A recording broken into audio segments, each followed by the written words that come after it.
श्री कृष्ण ने जन्म का ये समय ही क्यों चुना? जन्माष्टमी के दिन आधी रात में कारागार के सभी ताले टूट गए। पहरेदारी में लगे सभी सैनिक गहरी नींद में सो गए। आसमान काले घने बादलों से घिर गया और रात को ठीक 12 बजे कारागार में माता देवकी ने भगवान विष्णु के 8वें अवतार यानी भगवान श्री कृष्ण को जन्म दिया। लेकिन श्री कृष्ण ने धरती पर अवतरित होने के लिए यही समय क्यों चुना? दरअसल हुआ यूं कि वासुदेव और देवकी के विवाह के बाद राजा कंस अपनी बहन देवकी को उनके ससुराल छोड़ने जा रहा था। इसी दौरान बीच में एक भविष्यवाणी हुई कि वो देवकी की 8वीं संतान ही होगी जो कंस की मौत का कारण बनेगी। जैसे ही कंस ने ये सुना, उसने तुरंत ही अपनी बहन और बहनोई को कारागार में बंद कर दिया और एक एक कर बहन देवकी की पैदा हुई सभी संतानों को जान से मारने लगा।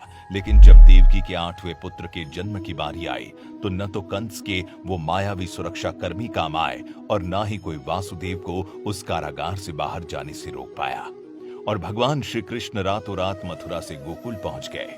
और रही बात रात के 12 बजे अवतरित होने की, तो दोस्तों इसका सबसे पहला कारण जो शास्त्रों में मिलता है वो ये है कि चंद्रदेव ये चाहते थे कि श्रीहरि जब भी धरती पर अवतरित हो उनके कुल में ही जन्म ले।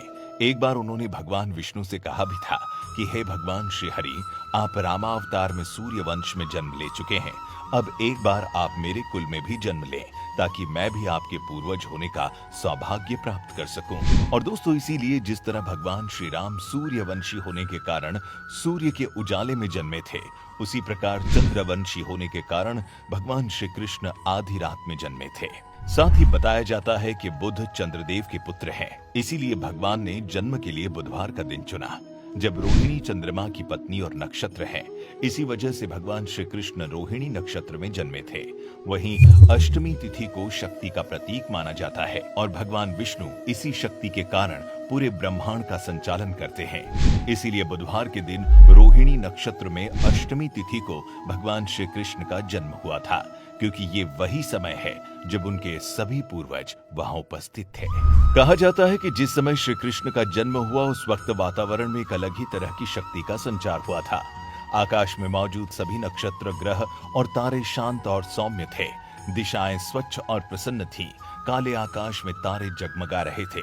आधी रात में भी तालाब में कमल के फूल खिल गए थे।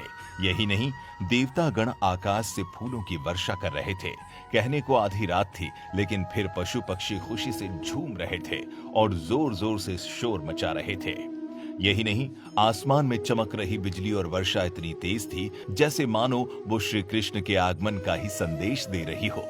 वैसे तो भगवान श्री कृष्ण चाहते तो दिन के किसी भी वक्त जन्म ले सकते थे, लेकिन आधी रात में जन्म लेने की दूसरी सबसे बड़ी वजह ये थी कि वो नहीं चाहते थे कि वो किसी अवतार की तरह इस धरती पर जन्म ले, बल्कि वो तो एक साधारण बालक की तरह जन्म लेना चाहते थे। इसीलिए उन्होंने आधी रात का समय चुना, क्योंकि भगवान जानते थे आधी रात में कोई भी सैनिक जगह नहीं रहेगा, जिसकी वजह से उनके पिता वासुदेव बिना किसी कठिनाई के उन्हें गोकुल पहुंचा सकेंगे और फिर उन्हें गोकुल छोड़कर पुनः कारागार वापस भी आ सकते हैं।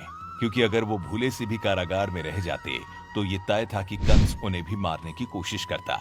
हालांकि वो भगवान के अवतार थे, चाहते तो कंस की हर चाल से बच जाते, लेकिन वो कंस को ये संदेश देना चाहते थे कि तुम्हें मारने वाला इस धरती पर जन्म ले चुका है। इसीलिए तो जब वासुदेव ने कृष्ण को गोकुल में रखा तो उन्हें ये आकाशवाणी मिली थी कि माता यशोदा के गर्भ में जिस कन्या ने जन्म लिया है उसे लेकर आप कारागार जाएं, क्योंकि कंस तक यह खबर पहले ही पहुंच चुकी थी कि उसकी बहन देवकी ने अपने 8वें पुत्र को जन्म दे दिया है। फिर क्या, आधी रात के समय जब वासुदेव उस कन्या को लेकर कारागार पहुंचे तो कंस इसी भ्रम में रहा कि देवकी की कोख से पैदा होने वाली 8वीं संतान एक कन्या ही है। और जब वो उसे मारने दौड़ा तो कन्या उसके हाथ से छूटकर आसमान में गई और आकाशवाणी हुई कि हे मूर्ख कंस, मैं तो माया हूं, तुम्हें मुझे मारकर कुछ नहीं मिलेगा, तुझे मारने वाला तो जन्म ले चुका है। उसके बाद कंस ने भगवान श्री कृष्ण को मारने की न जाने कितनी ही कोशिश की और न जाने कितनी ही बार गोकुल में भगवान श्री कृष्ण को मारने के लिए मायावी दानव भेजे, लेकिन श्री कृष्ण ने सबका संहार कर दिया और आखिर में कंस को उसके राजमहल में घुसकर पापों की सजा भी दी थी।